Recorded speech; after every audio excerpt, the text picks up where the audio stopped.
adalah keputusan UMNO Selangor. Saya dah cakap semalam, kenapa perlu dihebohkan kalau benar anda mau melantik Tengku Zafrul sebagai bendahari UMNO Selangor? Tak perlu diumumkan. Kerana pertama-tama sekali, Tengku Zafrul bukan ahli UMNO Selangor. Beliau adalah ahli UMNO dalam wilayah persekutuan, di kawasan Lembah Pantai, Cawangan Jalan Traverse. Hari ini sudah terkeluar balik lah, keluar apa ini video pendek dalam TikTok apa semua. Tengku Zafrul kata I am not a member of any political party.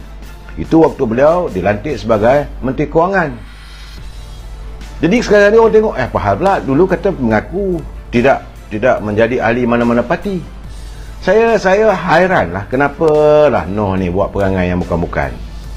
Biarlah, bila dia dah dedah lah pada begitu, Presiden UMNO kata itu keputusan apa ini pengurusi perhubungan, kita harus menghormati dalam setiap kawan.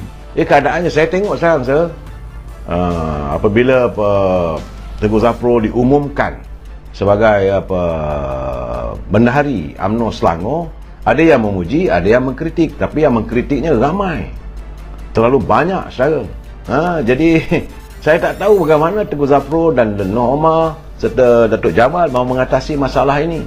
Ini adalah suara-suara akar umbi. Kerana saya lihat apabila hadirnya kenyataan bahawa kehadiran Tengku Zafrul ini mula menampakkan rakyat menyampah kepada UMNO. Ini gambaran, saya cakap terus terang sebab saya terima kiriman. Dia kata jangan lupa Tengku Zafrul waktu dia mula-mula jadi Menteri Kewangan dulu, dia degil untuk tidak mahu meluluskan iCitra. Jangan lupa, rakyat tak lupa saya benda-benda begini. Akhirnya mereka merasakan bahawa Tengku Zafrul ini adalah seolah duri dalam daging.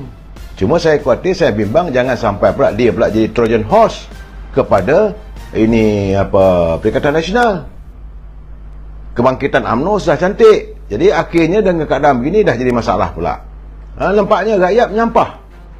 Malahan banyak menzahirkan persepsi kata-kata yang cukup kesat. Saya takkan sebut benda tu.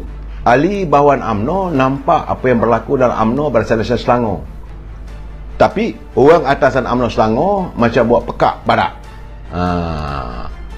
Dan mereka tidak cakna kepada teguran dan keluhan orang bawah. Macamlah orang atas saja bijak dan pandai mengendalikan parti. Ini kenyataan bukan daripada saya, kiriman daripada teman-teman yang mereka mula mempertikaikan. Saya dah kata sebaik mungkin tu hari tak payah sebut pun, dalam diam-diam mungkin Tengku Zafrul duduk sebagai bendahari UMNO. Bila sampai masanya kalau nak dilantik sebagai calon dan sebagainya, biarlah last minute. Dalam politik ni kadang-kadang ada elemen of surprise. Tapi kalau keadaan ini sekarang terdedah, apakah ahli bawahan, ahli akar umbi boleh terima? Sebab katanya saya ni budaya hanya orang atas saja lebih arif tentang politik sudah lapuk. Tengok apa yang berlaku sepanjang Noh Omar menjadi pengurusi BN, akhirnya tak dapat juga merampas Selangor. Dulu sewaktu kita bertanding dalam pilihan raya PRU 18 dulu, pengurusi perhubungan waktu itu Noh Omar, jangan lupa. Dan sekarang ni seolah beliau mengulangi kesilapan lagi. Saya kata kalau tidak diumumkan lebih baik daripada membuat pengumuman. Untuk apa diumumkan nak lapang down tunjuk hebat? Tak payah. Sebab itu ini kenyataan saya dapat, saudara. Dia kata nak pula, dia kata Tengku Zafrul sebagai pahlawan baru, sedangkan nama Tengku Zafrul memang dalam keadaan yang tidak, saya tak katalah dibenci, tulisan dia teruklah oleh rakyat Selangor. Benar beliau adalah warga Selangor, tapi apakah rakyat boleh menerima kehadirannya? Sebab itu dia kata tak fikir ke Noh Omar ni. Nak kata orang atas UMNO Selangor ni matang dan bijak, memang taklah. Ni kenyataan saya yang saya terima. Dan lagi satu katanya memanglah Pakatan Harapan akan memainkan isu apabila kehadiran Tengku Zafrul ini, maka akan jadikan isu untuk melakukan sabotaj terhadap kerajaan Barisan Nasional. Isu yang mereka akan mainkan lain tak ada, tentulah tentang isu keengganan beliau waktu itu untuk meluluskan dengan segera. UMNO minta bagai nak gak supaya diluluskan iCitra, kumpulan Wan Sembilan Pekerja itu hari. Saya pun dah bertempik bagai nak gak. Saya tidak ada kebencian pada saya, dia nak masuk di UMNO dan bagi lantik sebagai jawatan, okey, tak ada masalah pada saya. Tetapi rakyat tidak lupa semua itu. Segala, jadi akhir sekarang ni mulalah. Apakah kerana Tengku Zafrul itu sebagai Menteri Kewangan? Maka rakyat kata ini fulus punya game lah.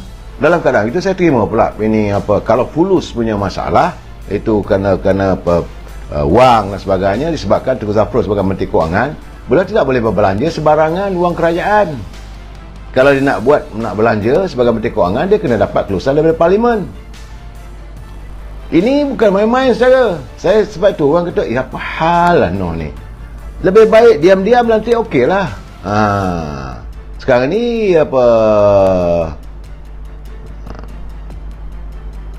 dia kata bahawa yang membantai dan bagi bola tanggung untuk dilipat oleh seteru UMNO adalah orang UMNO sendiri.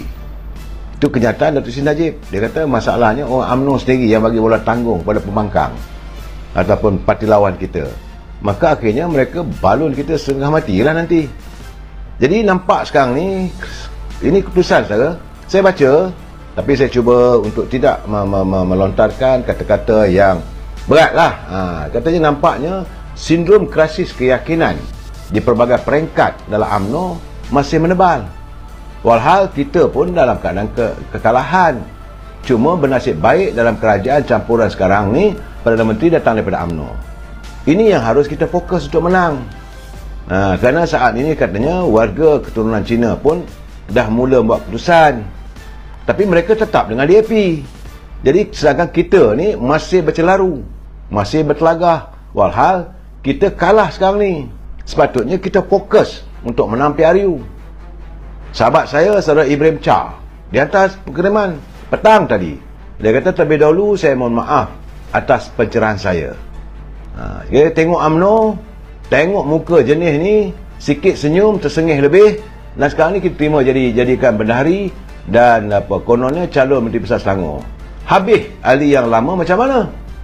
Tunggu sampai tua lah tu. Padahal dia yang menyusahkan rakyat dulu tentang KWSP. Saya dah kata rakyat tak lupa benda ni. Bagaimana sekarang? Katanya setahu saya dia ni anak didik Muhyiddin Yassin.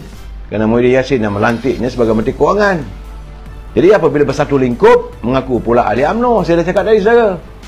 Dalam kiriman video yang pendek, dia mengaku dia tidak menjadi ahli mana-mana parti. Dan sekarang dia mengaku pula ahli UMNO. Dari mana datangnya? Cawangan mana? Bahagian mana? Apa jawatan dalam parti? Tiba-tiba katanya nak bertanding di Selangor. Kalau benar ahli UMNO, tunjuklah. Ibrahim Cha dia kata, nombor ahli UMNO. Nombor saya 03601529. Dia bagi nombor keahlian dia sendiri. Ini akar umbi yang sudah menzahirkan rasa kurang senang dengan apa tindakan yang dilakukan. Saya dah bercakap itu hari bila menteri menjawab persoalan tak nak potong gaji. Ada waktunya kita perlu jawab, ada waktunya tak perlu jawab, diam sudahlah. Kalau benar lantiklah, saya senyap, tak ada masalah. Ini masalah yang dihadapi oleh UMNO. Mereka yang kononnya bergelar pemimpin merasakan mereka adalah segala-galanya. Sedangkan Presiden UMNO mengingatkan berkali-kali, pemimpin tidak harus merasakan apa saja tindakannya adalah betul. Rakyat ataupun ahli warga akar umbi tidak mampu lagi untuk menerima, untuk menelan apa saja pandangan anda itu betul. Kerana rakyat hari ini cukup dengan informasinya. Dunia tanpa sepadan hari ini, orang boleh korek apa sejarah silam kita, sejauh mana kita mengkhianati parti dan sebagainya. Jadi dalam keadaan sekarang ni, anda melakukan kesilapan paling besar. Kesilapan paling besar apabila bila orang bercakap nak dedah. Kononnya hebat, keputusan yang hebat. Saya melakukan satu keputusan yang terbaik. Keputusan terbaik macam mana? Apakah ini akan mengulangi hasrat kita untuk merampas Selangor? Dalam keadaan sekarang ni, saya minta maaf. Sebab itu sekarang ni, walaupun saya dapat tahu bahawa Susah Agung Barisan Nasional, Datuk Dr. Zamri, dia berkata bahawa UMNO sedang mengintai calon-calon muda untuk dijadikan calon dalam pilihan raya akan datang. Ini satu kenyataan yang baik. Tapi tidak mengatakan mesti datang daripada ketua pemuda. Tidak. Dia tak ada mengatakan membelakangkan pimpinan yang dah masak ranum tu. Cuma dia kata Barisan Nasional kini sedang mengintai calon-calon dalam kalangan orang muda untuk diketengahkan pada pilihan raya umum akan datang. That's all. Itu kenyataan orang yang bijak berpolitik.